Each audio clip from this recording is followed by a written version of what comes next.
প্রবাসের মাটিতে ৯তম রোজা কীভাবে রাখলাম সেটা শেয়ার করার চেষ্টা করব আজকে আপনাদের সাথে। আসসালামু আলাইকুম। গতকালকে রাত্রে আমার সাথে সহকর্মী না থাকার কারণে রাতের 1:14 হিসাব নিকাশ করতে বসছি।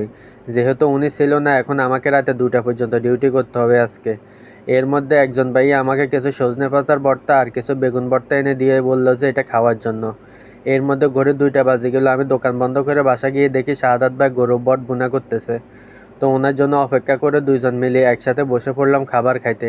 খাবার খেয়ে ভাবছিলাম যে কিছুক্ষণ রেস্ট করে উঠে ফজরের নামাজ পড়ব, কিন্তু ঘুম থেকে উঠে দেখি ঘড়ি 8টা বাজে গেছে। ফজরের নামাজ আর পড়া হইল না। চলে আসতে হলো দোকানে।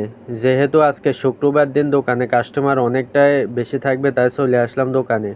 এর মধ্যে 11:30 বাজে গেল। আমার সহকর্মী এখন পর্যন্ত আসতেছে না, আজকে জুমার নামাজ। আমি ওর জন্য অপেক্ষা করতে করতে ও আসছে। আসার পরে ওকে রেখে চলে গেলাম গা গোসল ধুয়ে মসজিদে যাওয়ার উদ্দেশ্যে বের হইলাম রাস্তায়।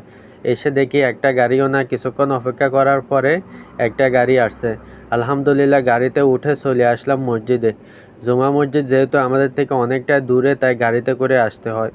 এসে ফজরের নামাজটা কাজায় পড়ে অপেক্ষা করতেছিলাম জুমার নামাজটা পড়ার জন্য। আলহামদুলিল্লাহ জুমার নামাজ পড়ে বাসা চলে আসছি। এসে এখন 3 ঘন্টা রেস্ট করব।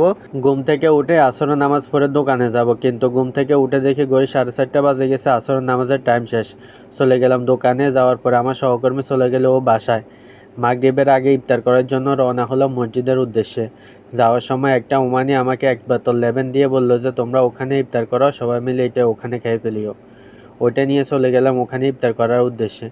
যাই দেখি আমার আগে আমার সহকর্মী সবাই এসে বসে আছে ইফতার করার জন্য। আজকে ইফতারে দিয়েছিল সোনা, মুড়ি, পেঁয়াজু, অনেক রকমের আইটেম ছিল আজকে ইফতারিতে। সবাই মিলে বসে ইফতার করে নিলাম। নামাজের সময় হলো, নামাজ পড়ে এসে একটা লেবেন নিলাম। লেবেন এটা খেয়ে চলে আসলাম দোকানে। এখন থেকে রাতের 1টা পর্যন্ত ডিউটি করতে হবে। আল্লাহ হাফেজ। সাবস্ক্রাইব।